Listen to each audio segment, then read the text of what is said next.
কিছু কিছু বড়লোক মানুষ আছে, গরিব মানুষের টাকা না খাওয়া পর্যন্ত তার পেটের ভাত হজম হয় না, তার পেটের খাবার কোনো কিছু হজম হয় না গরিবের টাকা না খাওয়া পর্যন্ত।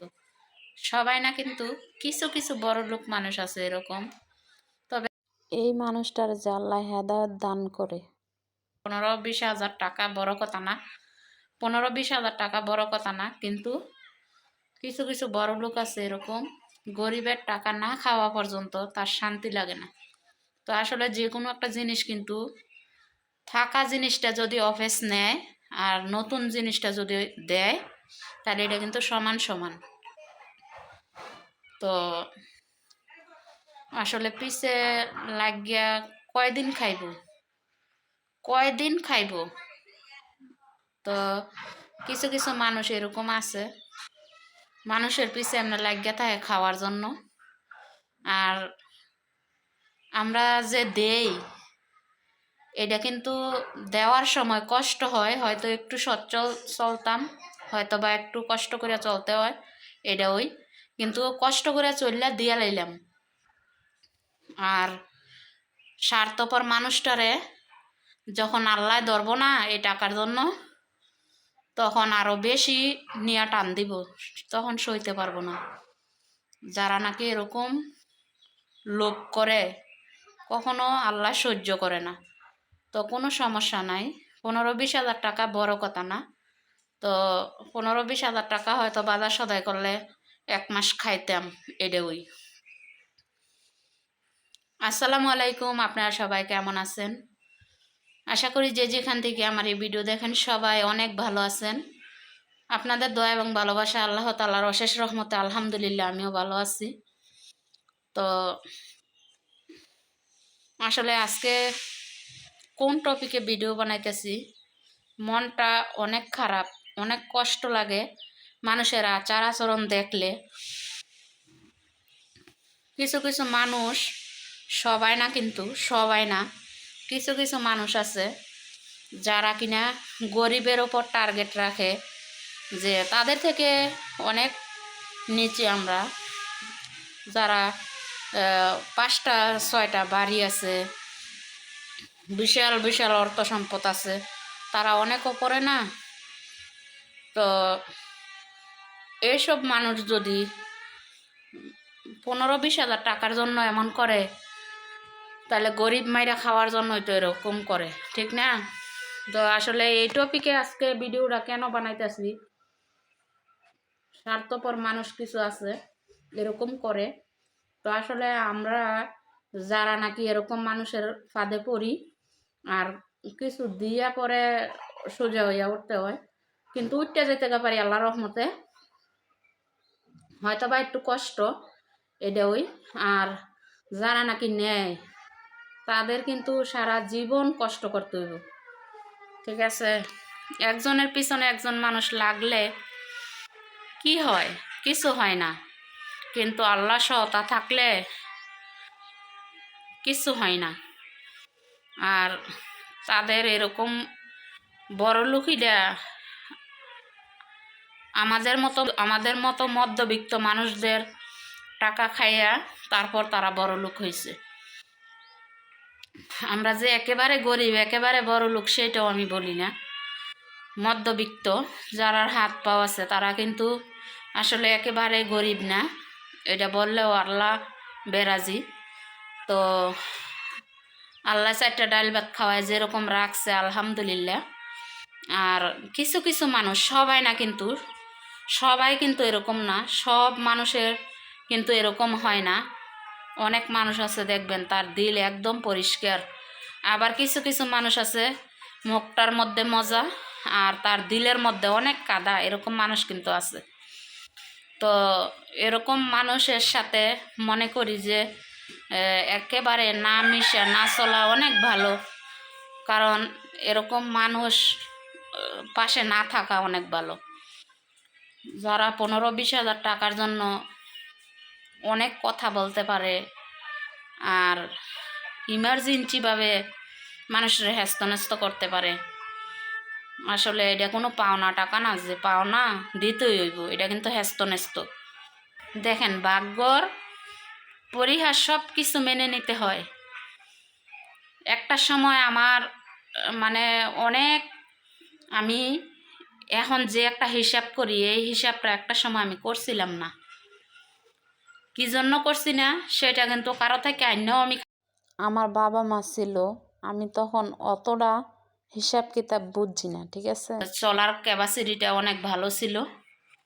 আমার ভাগ্যের ফের আমি হয়তো এখন কষ্ট পাইতেছি। তো আলহামদুলিল্লাহ, আল্লাহর কাছে কোনো অসুবিধা নাই, এটা আমার ভাগ্য লেখা ছিল। আর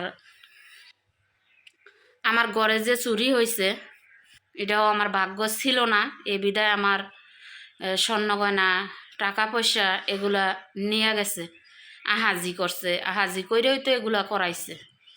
তাছাড়া তো আর এগুলো হয় না। একজন মানুষের সংসারের একটা জিনিস এইভাবে ঘরের মধ্যে চুরি করাটা কিন্তু অনেক দিন যাবৎ টার্গেট করে, তারপরে কাজটা করে। তো এরকম টার্গেট করছে, এইভাবে নিছে। আমার এই কপাল কিন্তু নিতে পারে নাই। আমার কপালে যা লেখা সামনে আছে তাই কিন্তু হইব। আর আমার ভাগ্য যেটা ছিল না এটা আমার রয় নাই, এটা আমার ঘর থেকে বের হইয়া গেছে। তাতেও আমি কোনো কষ্ট পাই না, কষ্ট পাই না এই জিনিসটা কিন্তু আমি মুখে বলতাছি। আসলে আমি কিন্তু এই টেনশন করতে করতে আমার হার্টের সমস্যা হয়েছে, আমার বুকে ব্যথা হয়েছে, আমি অনেক টেনশন কইরা কিন্তু এরকম হয়েছে। তো আল্লাহর কাছে আমি বলি যে আমি যেভাবে হোক, যদিও বা আমি কষ্ট করি, আমার টেনশন থেকে যে আল্লাহ আমার একটু মুক্ত রাখে। আর যেগুলা জিনিস আমার জীবন থেকে হারাই গেছে এগুলা জিনিস আমার চোখের সামনেও যে না বাসে, আর আমি যে এগুলা একেবারে মনে না করি, কারণ আমি মইরা যাইতে পারবো, এগুলা কিন্তু আমি আনতে পারবো না। আর এগুলা কিন্তু আমি পাবো না, কারণ আমার ভাগ্য ছিল না। এই কারণে আমার ভাগ্য যদি থাকতো তাহলে আমার এগুলা থাকতো, আমার ভাগ্য নাই, এগুলা আমার রয় নাই। তো আমি এগুলা টেনশন কইরাই কিন্তু আমার এই সমস্যা হয়েছে। আমি মুখে বলি কিন্তু আমার কলিজায় মানে না। আমার আমার এতই পরিমাণে এই আঘাতটা লাগছে, ওই আঘাতটায় আমার খালি একটার পর একটা অসুস্থ সমস্যা। আমার বয়সটা কীরকম হইব, মেয়ে মানুষের বয়স বলতে হয় না, আমার বয়সটা কতটুকু হইব টার্গেট করেন। এই বয়সে আমি দুই চোখে অনেক কম দেখি, ঠিক আছে। কী কারণে আমি কান্না করতে করতে আমার দুই চোখে আমি কম দেখি। আর কষ্টের বোঝা বইতে বইতে আমার আমার বুকে ব্যথা হয়েছে, আমার হাড়ের সমস্যা হয়েছে। তো ভাগ্যর পরিহার যা হয় তাই। আজকে বাবা মা মরার পর যদি ভাই থাকে, তাইলে ভাই থাকে, ভাইয়ের তারপর ভাইয়ের বউ হয়, এখানেও কিন্তু একটা শান্তির স্থান আছে, একটা শান্তির স্থান আছে। ভাই কিন্তু ভাইয়ের বউ, ভাই কখনো ননদ ননসকে ফেলায় দেয় না, কারণ তারা হচ্ছে আপন জিনিস। তো এরকমই একটা জিনিস, আজকে যদি আমার একটা ভাই থাকতো তাইলেও কিন্তু আমাদেরকে একটা ছায়া দিত। বাবা মার হায়াত নাই, বাবা মাই গেছে গা, তারপর সাবজেক্টটা কিন্তু ভাইদের। তো বাবা মাও নাই, ভাইও নাই, সাবজেক্ট এখন যার যার। তো এই কপাল বুঝা বুঝা চলতে হয়। তো এখন বুঝি যে মাথার ওপর বাবা মা না থাকলে, ভাই না থাকলে কি পরিণতি হয়, এই জিনিসটা এখন বুঝি, আগে কিন্তু বুঝতাম না। বাবা মা মরার পর তো সব কিছু মিলাইয়া আজকের ভিডিওটা, দুঃখ কষ্ট নিয়ে আজকের ভিডিওটা। আর মানুষ মানুষরে কিভাবে হয়রানি করে, মানুষ মানুষরে কিভাবে অনেক হয়রানি হয়েছে, যারা ছিল তারাও হয়রানি হয়েছে। তো কি হয়েছে, কারো ভাগ্য কেউ নিতে পারে না, কারো ভাগ্য কেউ নিতে পারে না, কিন্তু মানুষে হয়রানি কইরা কষ্ট দিয়া মানুষের মনে অভিশাপ কামাই করে। দেখবেন আল্লাহ ছাড় দেয় কিন্তু ছেড়ে দেয় না, ঠিক আছে। তো কষ্ট আমার ভাগ্যে ছিল, আমি কষ্ট করি। আর মধ্যবিত্ত পরিবারের মানুষের টাকা খাইয়া তারা একটু সুখ করে, কয়দিন করব, টাকা কয়দিন খাইব, টাকা কি ফুরাইব না। বাজারে গেলে 5,000 টাকা বাজার করলেও একটা ব্যাগ দিয়ে আনা যায়। বর্তমানে 5,000 টাকা সদাই করলেও একটা সদার ব্যাগ দিয়ে আনা যায়। তো ওই কোনো সমস্যা নাই। কারো আঘাত কইরা কেউ সুখী হইতে পারে না, কারোরে মাইরা খাইয়া কেউ বড় হইতে পারে না। তো এটা তাদের স্বভাব, তাদের অভ্যাস। আল্লাহ যে হেদায়েত করে, আর মানুষের মন দিলে কষ্ট দিয়া বুকের মধ্যে লাত্তি দিয়া খাওয়ার অভ্যাসটা যে তারা ছাড়তে পারে, এইটা আর কি। তো সব কিছু মিলাই আজকে আমি কি দিয়ে বুঝাবো আর কি কথা বলবো আমি নিজেও জানি না। কারণ যারা নাকি প্রতারণা জানে তারা কিন্তু সব কিছুই জানে, আর যারা প্রতারণা জানে না হঠাৎ ফাঁদে পড়ে, তখন তারা ওই প্রতারক মানুষ থেকে শিখে। তো ওই শিখাটা কিন্তু খারাপ কিছু শিখা না। প্রতারণার ফাঁদে ফালাই দিলে কোন কথা বলতে হইব বা কি কি পরিমাণে কষ্টটা পাইছে সাধারণ পরিবারের মানুষটা কিন্তু ওই জিনিসটা বোঝে। তো ওই জিনিসটাই বুঝতে পারছি যে যারা নাকি লোভী স্বার্থপর মানুষ, মানুষের তো খাইয়া বড় লোক হয়, তো কিভাবে হয় ওই জিনিসটা বুঝে গেছি। তো সবাই না কিন্তু আমার এই ভিডিওটা অনেক মানুষই দেখবেন। তো আমি সবার উদ্দেশ্যে কিন্তু এই কথাটা বলছি না। শতের মধ্যে 2-1 জন মানুষ এরকম আছে, সবাই কিন্তু এরকম না। আমাদের মতো মধ্যবিত্ত মানুষের বুকে লাথি দেওয়া মানুষ সবাই না কিন্তু।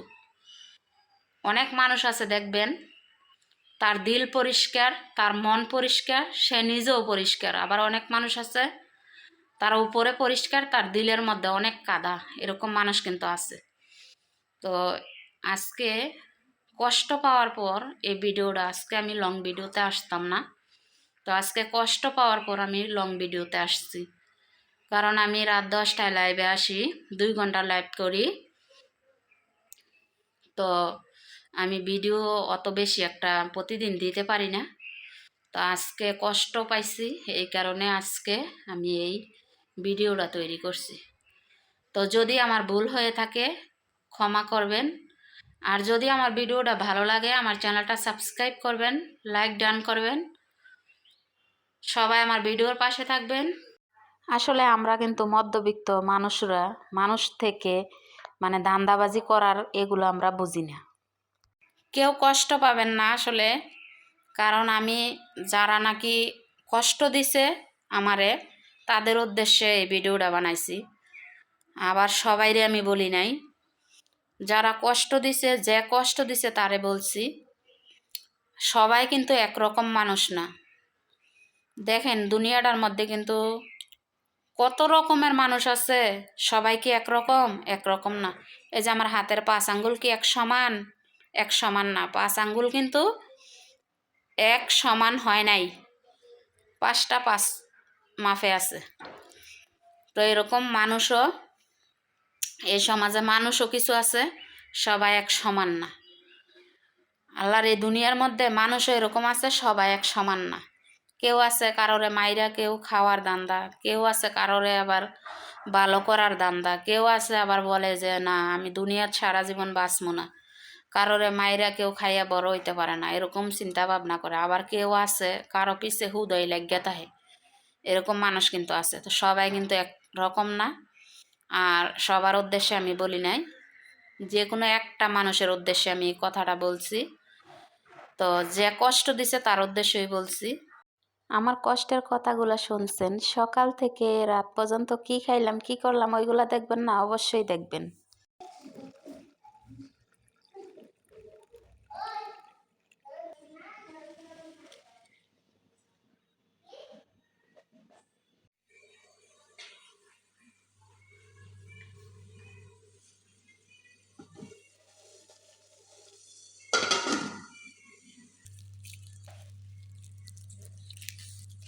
এদিকে ডিম সিদ্ধ হইতেছে, ওইখানে একটা দেশি মুরগির ডিম আর কোয়েল পাখির ডিম সিদ্ধ করছি, আর এইখানে একটা ব্রয়লার মুরগির ডিম সিদ্ধ দিছি। এটা হচ্ছে আমার জন্য। তো আমার ছেলে দেশি মুরগির ডিম আজকে খাইব না না করতেছে, তো কোয়েল পাখির ডিম ছেলে খাইব 3টা, মেয়ে খাইব 3টা। তো একটা দেশি মুরগির ডিমও দেওয়া হয়েছে।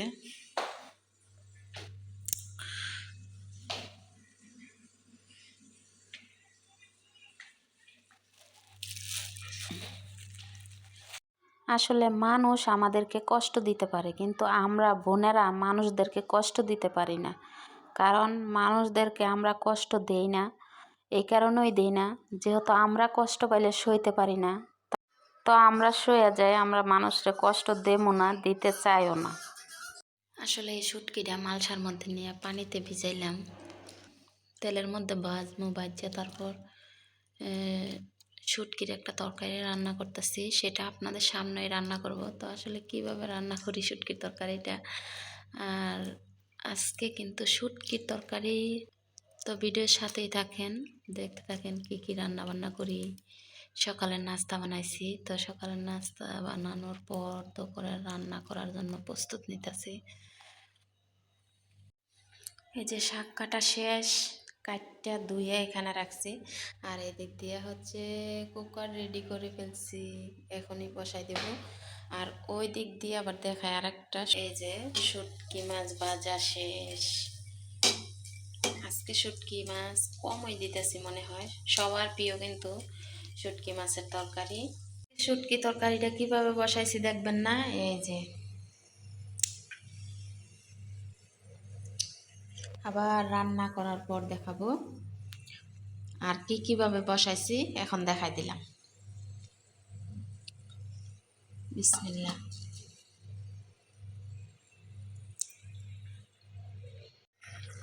এই যে আমার শুটকি মাছের তরকারি।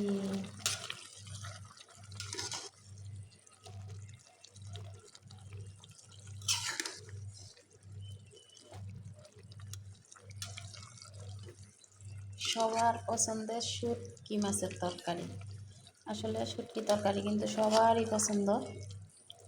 তো আমি আজকে সকাল সকাল নাস্তাও বানাইলাম, সাথে তরকারি ভাজি, কি কি রান্না করি সেটাও দেখতে পারবেন।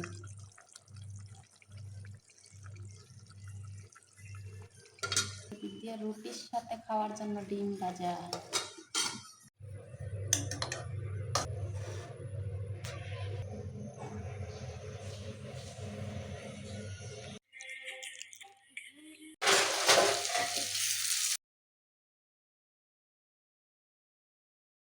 এই যে এখানে ভাজি করলাম, ভাজি করা শেষ। এই যে এখানে শুটকির তরকারি, এখন শুধু বাকি রইল ভাত রান্না। আজকের ভিডিও এই পর্যন্তই, সবাই ভালো থাকবেন, সুস্থ থাকবেন, আল্লাহ হাফেজ।